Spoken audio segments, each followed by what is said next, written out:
Chicas y chicos de Miguel Hernández, tercer año, bienvenidas y bienvenidos a una nueva clase de historia. Hoy vamos a trabajar con las revoluciones burguesas. Como ustedes saben, la semana pasada estuvimos trabajando con la restauración monárquica y con el Congreso de Viena, que era un entendimiento entre los grandes imperios y monarquías europeas para restaurar el antiguo orden. El antiguo orden era el orden social, político y económico que existía antes de la Revolución Francesa. ¿Sí? Estamos hablando del absolutismo, ¿sí? De la monarquía absoluta. Ya Napoleón había sido derrotado, había dejado de ser una amenaza para los reyes y emperadores de Europa, entonces ellos querían retomar el control de la sociedad. Como se los había adelantado los principios del Congreso de Viena, como el principio de legitimidad, el principio de intervención y el principio de equilibrio, no duraron demasiado, ¿sí? Porque ya la sociedad había cambiado mucho. Como vimos el año pasado, ya había ocurrido la revolución industrial y la burguesía ya tenía demasiado poder como para ser controlada absolutamente por los reyes, ¿sí? La burguesía que se dedicaba a las actividades económicas, ¿sí? A las actividades, digamos, de producción, a las actividades de comercio y a las actividades bancarias, ya tenía demasiado poder y lo que quería hacer era también tener poder político, es decir, participar de las decisiones, ¿sí? Que se toman en una sociedad. Bueno, vamos a ver hoy entonces, si dijimos en el Congreso de Viena se dio en 1815, bueno, 5 años duró esa restauración monárquica que quería volver al antiguo orden. 5 años, porque en 1820 ya empezaron a estallar revoluciones burguesas en Europa. ¿Dónde estallaron? Vamos a hacer un pantallazo general por situaciones puntuales de muchos países o de muchos estados, ¿sí? Todavía no sé si llamarlos países, y vamos a ver si fueron exitosas o si fracasaron, ¿sí? Bueno, en España, por ejemplo, las revoluciones burguesas, las revoluciones liberales, fueron avances que de algún modo le pusieron freno a los reyes absolutistas. Por ejemplo, en España, cuando vuelve Fernando VII al poder, después de haber estado cautivo por la invasión de los franceses y de Napoleón a España, y después de haber cambiado también la situación en América, ¿se acuerdan? Nosotros estuvimos trabajando esto de a partir de 1810 con la invasión napoleónica de España, los criollos aprovecharon para iniciar el camino hacia la libertad. Bueno, Fernando VII vuelve al trono después de la caída de Napoleón y lo que intenta es establecer el poder absoluto del monarca, el absolutismo. Bueno, lo que se implanta en España es una monarquía parlamentaria. ¿Qué es una monarquía parlamentaria? Bueno, sí, hay un rey, ¿sí? En España, estamos aquí, hay un rey, tiene un poder importante sobre las decisiones políticas de la sociedad. Pero no está solo el poder, no está solo el rey, no es solamente el rey el que tiene el poder, porque tiene un parlamento. Es decir, el rey no hace las leyes las hace el parlamento. Con lo cual, ya ahí empieza a aparecer la división de poderes. No es el poder absoluto del monarca como vimos el año pasado, es el monarca con un control parlamentario, algo que también se daba ya hace bastante tiempo en Inglaterra, ¿sí? Una monarquía parlamentaria. Bueno, eso tiene que ver con las ideas republicanas de dividir el poder, ¿sí? De dividir el poder para que estemos en sociedades un poco más, entre muchas comillas, igualitarias. Por otro lado, se dan revoluciones, estamos hablando de 1820, las revoluciones burguesas son 1820, 1830 y 1848 y tienen distintas características. España y Grecia en 1820, España, ya dijimos, la monarquía parlamentaria y además con una constitución, ¿sí? Con una ley escrita, o sea que el rey ya no puede hacer lo que quiere, porque hay una ley que está escrita y que se debe respetar. También se dan revoluciones o intentos de revoluciones en Grecia, por ejemplo. Grecia está por acá, ¿sí? ¿La ven?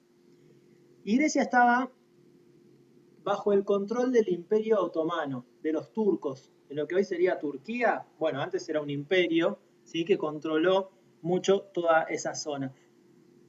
Y ahí lo que empieza a haber es otro tipo de revoluciones, que son las revoluciones nacionalistas, que se da en Grecia y también se da después, más en 1830, en Italia. ¿Por qué? Porque tanto Grecia como Italia estaban controladas por imperios más grandes.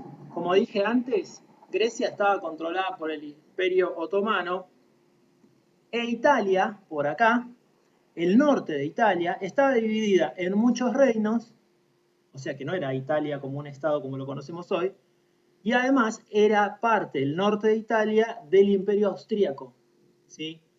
Con lo cual las ciudades del norte de Italia querían independizarse. ¿Por qué? Porque tenían ideas nacionales, tenían otro idioma, otra cultura, otros símbolos. Entonces dicen, ¿nosotros qué tenemos que ver con los austríacos? Nada, no tenemos nada que ver. Entonces ellos empiezan a defender sus características propias de nacionalidad, ¿sí? ¿Se acuerdan el año pasado cuando vimos el Kurdistán? Esa zona y esa población de Medio Oriente que quedó como atrapada en distintos países como Irak, Turquía, parte de Irán. Los kurdos quedaron ahí y no se sienten ni turcos ni iraquíes, tienen otros símbolos, tienen otro idioma y quieren otras creencias, otra historia y quieren hacer valer su propia nacionalidad y tener su propio Estado. Bueno, esto pasaba en Grecia y pasaba también en Italia. Hubieron otras revoluciones también en Europa del Este, ¿sí? Más por aquí, pero fueron, digamos, las frenaron las monarquías y las frenaron los imperios. En Francia se da una situación de avance y retroceso constante. Por un lado, se quería avanzar hacia un sistema más republicano que incorporara a la burguesía a la vida política y por momentos a los estudiantes y por momentos a los trabajadores, y por otro lado se volvía al antiguo orden, se avanzaba y se retrocedía. Tan así que Francia pasa de declarar una república, es decir, un sistema político ordenado por la ley, a un imperio. Pero ojo con esto, porque en 1848, cuando llega un descendiente de Napoleón, que es Napoleón III, primero gana unas elecciones y después clausura las instituciones democráticas, es decir, toma un golpe de Estado, toma el poder por la fuerza, o sea, gana las elecciones, pero después es como que hoy, por ejemplo, yo gane las elecciones en Argentina y después clausuro el Congreso. Está bien, a mí me votaron, pero si yo después clausuro todas las instituciones democráticas, me estoy proclamando como un emperador o como lo que pasó con Napoleón III en Francia en 1848. Pero ojo con esto, porque Napoleón III lo que decía es, la república no sirvió para dar respuesta a las clases populares, a los trabajadores y las trabajadoras. Bueno, él no decía trabajadores y trabajadoras porque eso es algo de ahora, pero digamos, las clases populares no están incluidas en estos avances que son solamente en la letra. Porque uno puede decir, somos de las ideas liberales, somos de las ideas republicanas, pero si después en los hechos todo eso no se cumple y la sociedad está totalmente dividida entre los que están favorecidos y los que menos tienen, ¿para qué sirven las leyes? ¿Para qué sirven los derechos si no se van a cumplir? Entonces Napoleón, aliado con las clases más populares, toma, digamos, el poder y establece el segundo imperio francés. Bien, entonces, lo último que, bueno, les quería mostrar algunos esquemas. Este es un poco caótico, la verdad, pero piensen esto, las revoluciones liberales. Acá aparece la burguesía como protagonista, las ideas son del liberalismo, libertad económica, libertad para hacer negocios, libertades individuales, ¿sí? No sé, por ejemplo, que yo me pueda expresar, que pueda decir lo que quiera, libertad de prensa, ¿sí? Soberanía nacional, esto que decíamos antes de la capacidad de un pueblo de tener participación en su gobierno, monarquía constitucional, ¿sí? Monarquía, o sea, un rey, pero con la constitución, república en los lugares más avanzados como algunos momentos de Francia, es decir, no la división de poderes en ejecutivo, legislativo y judicial, y sobre todo el imperio de la ley. Y acá tenemos, bueno, 1820, 1830, 1848, ¿sí? Y en cada lugar, cómo se dio. Por ejemplo, lo que yo les decía, en algunos lugares, como en Polonia, Alemania e Italia, las revoluciones burguesas fracasaron. Pero son avances y retrocesos. Lo que tenemos que entender es que estamos yendo por ahí, se entiende un poco más en el próxima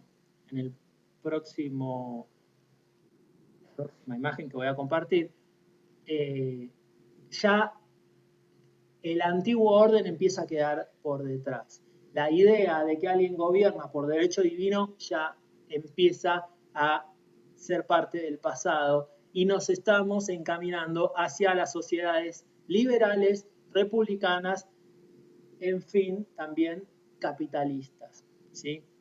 Miren esto, burguesía conservadora. Hasta ahora lo que estamos viendo es que la burguesía y los sectores populares se enfrentan a quiénes. ¿Están pensando en los reyes?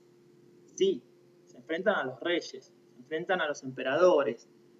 En algún punto tienen intereses en común la burguesía y los sectores populares. Pero empieza a aparecer esta idea, una burguesía conservadora. Y es con lo que voy a cerrar la clase. Ahora lo explico.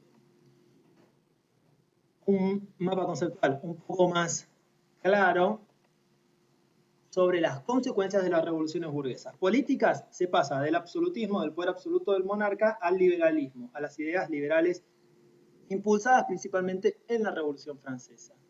Empiezan a nacer nuevos estados que se desprenden de estos grandes imperios.